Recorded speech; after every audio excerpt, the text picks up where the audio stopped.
All right, welcome to the Gamble Smart channel. My name is Mark, and today we are talking about how slot machines actually work, okay? We're going to do a lot of hands-on stuff today. We're going to show you some reels, we're going to show you some documentation, and we're also going to talk about a lot of other things like progressives. How do they work? How do the bonus rounds work? Are they predetermined, as well as volatility? This is your one-stop shop video that will teach you all about how slot machines really work. I am a slot technician. I've also worked very closely with people that have written the math for these games, as well as producers of the games themselves. So a lot of good information in this video. We hope you stay tuned. We do have chapter markers down below in case you want to skip around to certain parts, but we do encourage you to watch the full thing so you have a good understanding of how slot machines work, because as we say on this channel, we feel if you're properly educated about how all this stuff works, you will make better decisions when you're in the casino. So without further ado, we're gonna have a fun time in this video. Hope you can learn a lot. Let's get started.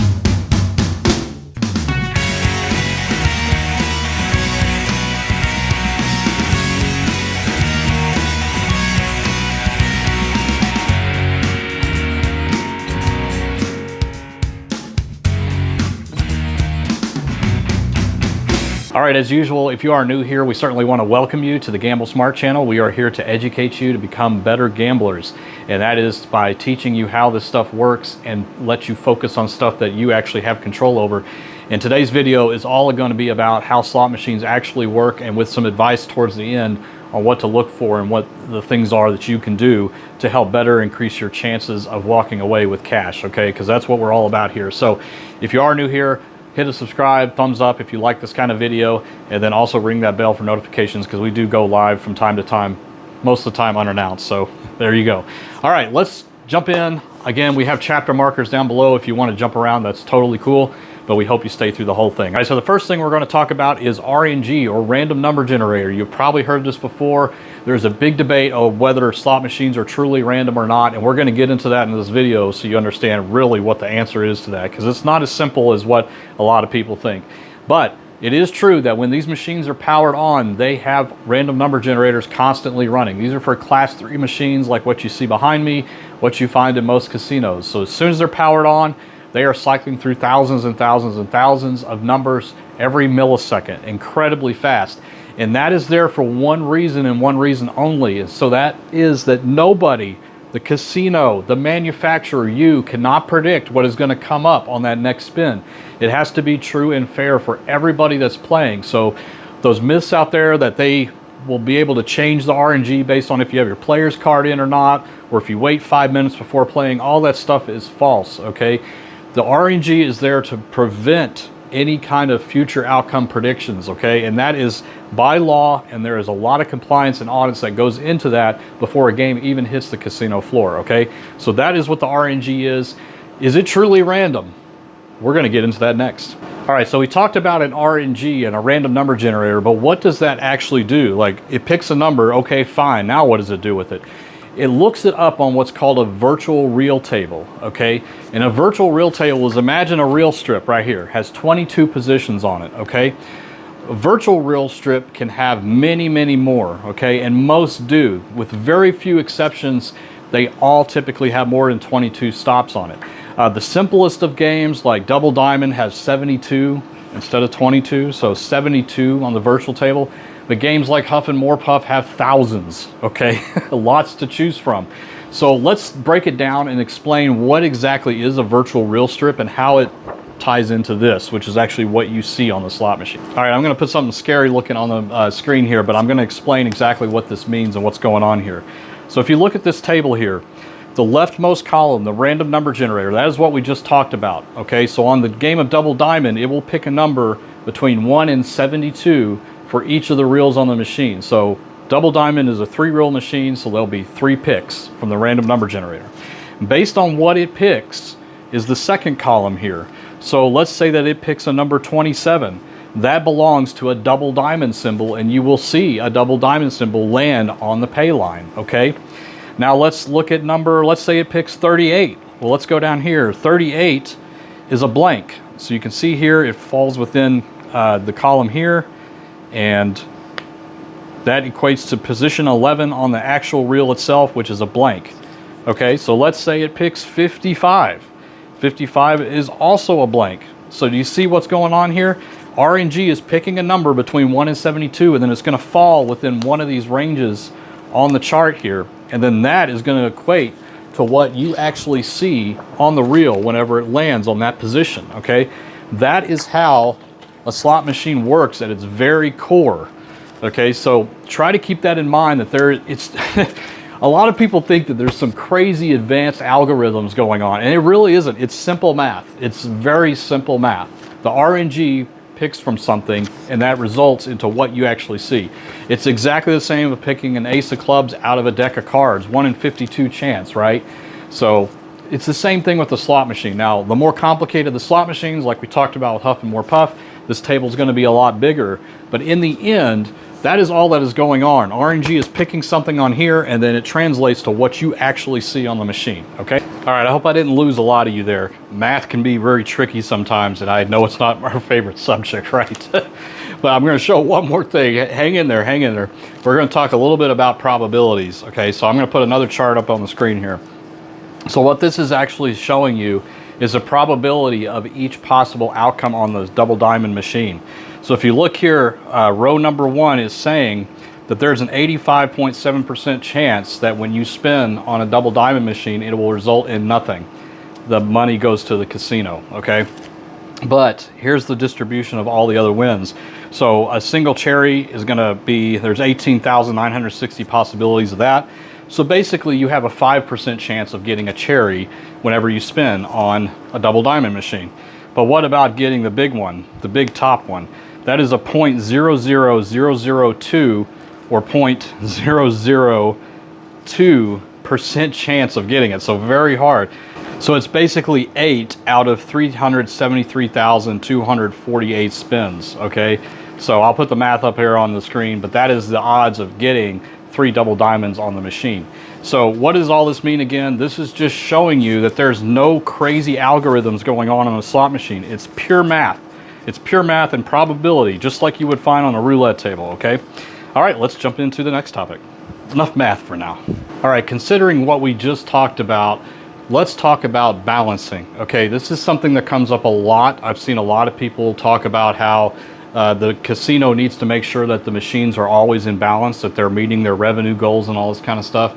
And I'm here to tell you that slot machines do not actively balance. And what I mean by that is that they don't look to see what has happened in the past and changes their algorithm or output to make it more balanced in the future, okay? If you listen to what we just talked about with probability, that's not possible, and it's not even necessary, because over the life of the machine, around 10 million pulls or so, all of those combinations are going to play out, and it will equate to whatever the payback percentage is on the machine. It happens naturally, okay? So whenever you hear somebody say, well, I saw somebody just put a ton of money into this machine, that means it needs to start paying back to stay in balance. It's completely false. It does not change. The programming is already in place, okay? That is what we just talked about. So balancing, again, it will happen naturally over the time. We don't want you to get confused thinking that, you know, there's something on the machine that's going to tell you or suggest to you that it is in a paying mode or a losing mode, because there's not. There is no such thing as a hot and a cold machine based on the program. It doesn't purposely do that. Does it feel that way sometimes? Yes, but that is just probability. That's how it works, okay? It's not because the machine is intentionally doing that. You will see cycles. You will feel cycles that it's winning or it's losing, but that does not give you any indication on what it's going to do next on the next spin, okay? So that is how balancing works on the machine. It's passively balanced, meaning it doesn't actively do so, okay? Let's get on to the next topic. All right, guys, so I applaud you if you've made it this far. You've made it through all the math. We're not going to talk about math anymore, I promise. But it is going to help you to understand what's coming up next. And we're going to talk about different features that you might find on a slot machine and how they actually work. So the number one is the pick a bonus, okay? Let's see, dancing drums. You have to pick 3, match the Foo Babies. It results in some kind of progressive win, okay? And a lot of people ask, well, how can it be random if it's always the mini? It always seems to be the mini.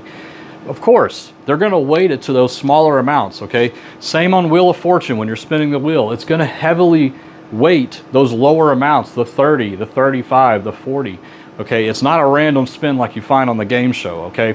So what is actually going on here? Is there still an RNG? Is there still a random number generator? Yes, there is. but what it's picking from is different. So imagine a box. I got a box full of ping pong balls here, okay? This is exactly what's going on. So there's a bunch of ping pong balls in here. Let's say that only one of them is the grand.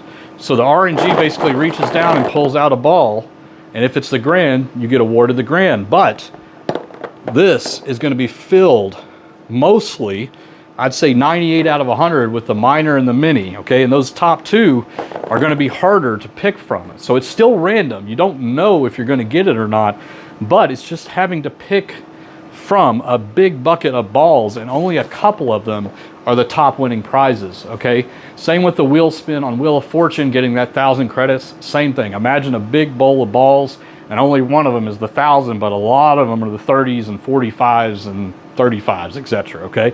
So when you get the pick a bonus, that is what is going on. So, does that mean it's predetermined? Yes, it is. In that case, it is predetermined whenever you hit the spin button. The only time that it is not predetermined is that after you get done picking, it flips everything over so you can see where everything was. If it does show you that, in most instances, on 99% of the games out there, that means that you are in control.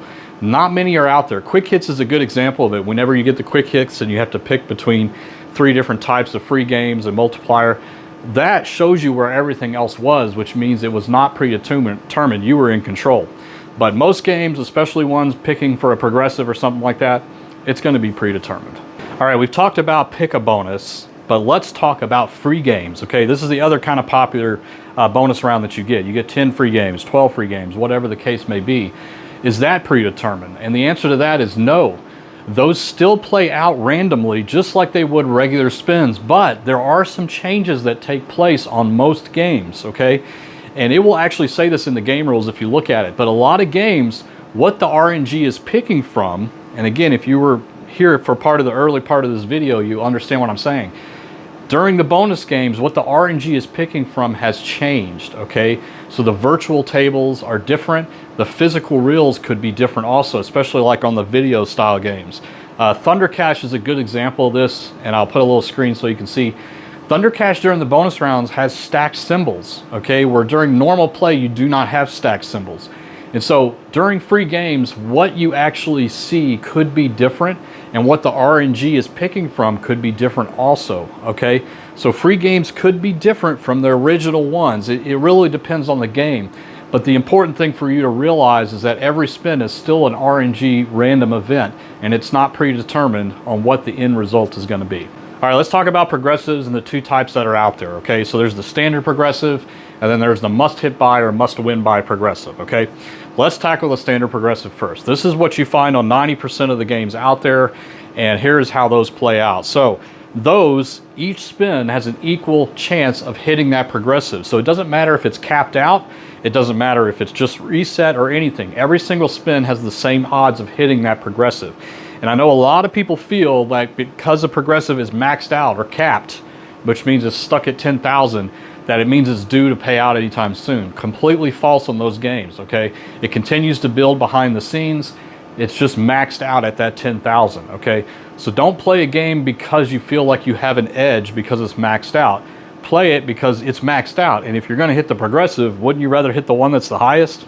I would, but it doesn't give you any better odds. All right, next one is the must hit by or must win by.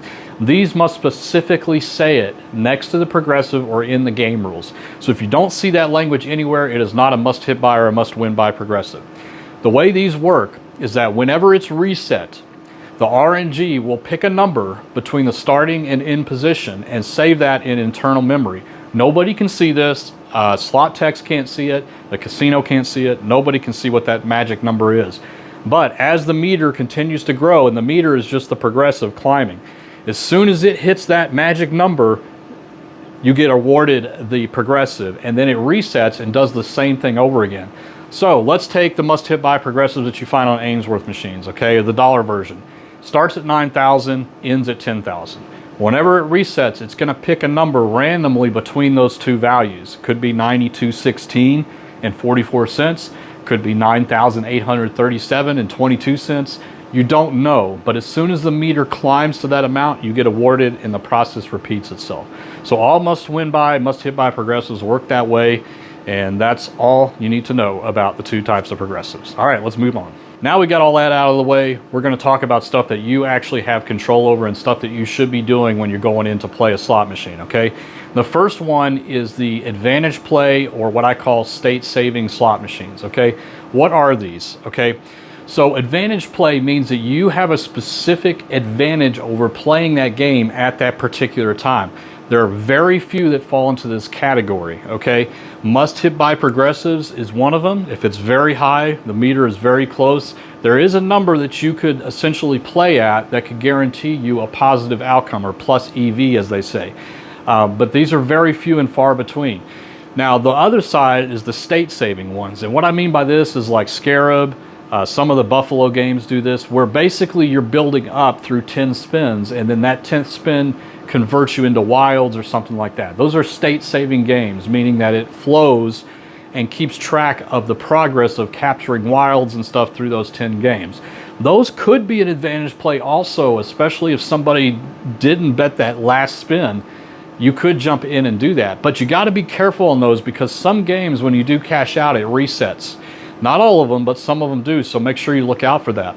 But if you are going to play one of those and you find it, go through the different bet options, because the state saving means that each bet option in each denomination has a different set of wilds and the progress through that state saving bonus round. Not really bonus round, but more a play. Okay, so look for those before you sit down and start committing to play, because there could be an advantage there. It really could be. All right, those are advantage play slots and state saving slots. Now let's talk about the big one, and this is the number one thing that you need to focus on when you're in the casino and trying to decide which game to play. All right, we finally made it to the last thing, and this is the biggest one I think that you should pay attention to in this entire video. All the other stuff, we're talking about how this stuff works. Now let's put it to good use and understand what it is that we need to do with that information.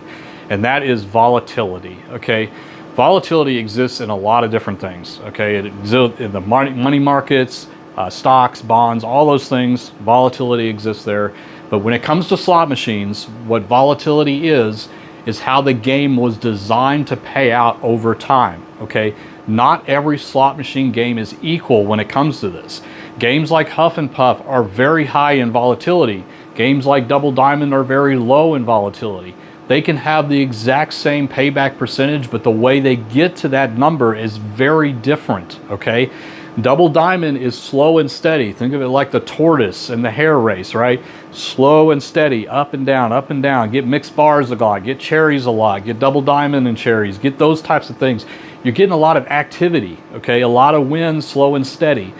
The big hit, or the big jackpot, which is the 3 double diamonds, is relatively easy to get. 1 in 42,000 or so on a double diamond machine. Okay, those are pretty good odds for getting a top line jackpot, but the most that one pays is 800 credits per line multiplier, okay? So it's not a big gigantic win. Now let's take the other side of that, and that's Huff and More Puff. Big bonus rounds, you guys have seen it. I know you've watched the TikTok, and the shorts are just filled with mansion bonuses and everything like that. But the thing you got to be careful with a game like this is that to get the bonus round can be excruciatingly tough sometimes. You can get a lot of dead spins. The line hits are garbage, and it's just you're playing for the bonus. But that bonus is very infrequent sometimes, and you can go through very long strings of not getting it. So think of this as like the hare almost when you're talking about the tortoise and the hare race, where it's just big like surges and then stops, and then surges and then stops. So we feel that the low volatility is the best to play for a couple of reasons. One, it will give you more activity for your bankroll, which means you will have a lot of coin in and coin out cycling. And this is very important, especially for earning comps and things like that. You want to be able to last at a game as much as you possibly can. But it's also low risk and low reward. So there's not a big reward from playing those games. Yeah, you can get the 3 double diamonds, 1 in 42,000 chance, pretty reasonable, but you're not going to get big progressives. There's no chance of anything like that. So a lot of people tend to prefer the higher volatility games because of the reward possibility on those games, okay? Because you know as soon as you get a bonus round on something like this, you get pretty excited because you've seen it. You've seen some of the humongous wins in relation to your bet that can occur on a high volatility game. But you've got to be prepared for the bankroll that is going to be required to sustain those losses before getting that win. And a lot of times it doesn't equate to what you expected, okay? So here's our recommendation. Play the low volatility games, at least initially. When you first go into the casino, play those and kind of build your bankroll up a little bit, you know, kind of get that comfort level going where maybe you've doubled your money or tripled your money. And if you want to push your risk and play something like this, that's your time to do it. But do it off of the winnings that you got off of bankroll building on those smaller machines. We cannot impress upon you enough how important this is. If you really want to make your trip last in the casino, you've got to isolate and find those low volatility games and start there. They're incredibly boring. Double Diamond is boring. It's boring as hell, okay? There's no bonus rounds, there's no progressives, anything like that. You can still get dead spins on there too, right? But stick with it, play it until you double your money or triple your money. Then go play the big boys and push your risk, okay? So I've told you about volatility, but how do I know what the volatility is of a game? Very good question. So there's a couple of things that you can do in general, okay? If you find an old 3-reel machine, some of those old classics, look for ones that have very low multipliers or no multipliers at all, okay? Double Diamond is good, Triple Diamond is good, Triple Stars is good. Those are good, okay? But when you get into the 5 times pay and the 10 times pay and the Crystal 7 with the 7 times pay, those are high in volatility, okay? The trade-off there is that you could get big wins, but you got to land those multipliers, and that's tough. And those games are built that way, okay? So that's the one thing to look for. Look for games that are incredibly boring looking, don't have a lot of good multipliers, and don't have bonus games, and don't have progressives, okay? Those are low in volatility in general. The higher the volatility, the more that's going on. There's more progressives, the bonus rounds are infrequent but lucrative, those types of things. Well, how do you really know unless you sit down and play it? Watch YouTube, I'm telling you. But try to watch the live ones, people that have played like Huff and Puff, and show you the losses and the wins. So you can kind of get an idea and a feel for what those games typically will play like whenever you sit down to play them. And I cannot express enough how valuable watching YouTube is to get that information, to try to determine what the volatility of a game is. It's humongous. I've watched a lot, and I can understand a game like Huff and Puff before I even sit down and play it because I've seen that. But again, be careful. Watch the ones that show long plays so you can get the full story, not just the bonus rounds, okay? Because that's very misleading, and you might make a bad decision on that, okay? So I hope you guys learned something today. Again, we're trying to get the information out there about how slot machines really work, because a lot of people are confused. A lot of people are pushing myths around thinking that casinos have some kind of control over when wins and losses occur, and how else are they able to balance it if that's not the case? It's not. It's pure mathematics. It's RNG picking from a certain set of results. That's it. It's very simple. No crazy algorithms, nothing like that's going on. They're just pure and simple mathematical operations going into these things, okay? So if you know a friend, you know where I'm going, know a friend that believes in all this crazy stuff, send them this video and let them know this is how slot machines work, okay? And I've provided the documentation in this video to prove it. And if you really want to listen and you really can open your mind to how this stuff works, there's a lot of good information out there that you should go and read up on. And this document that I'm putting on the screen now is a fantastic way. It's very math heavy, but it does break it down in a way that I think you could understand it. All right, so that's going to do it for today's video, guys. I hope you really do enjoy it and have a wonderful time out there. We wish you the best of luck, and as always, gamble smart, gamble safe, and we will see you on the next video. Take care, guys.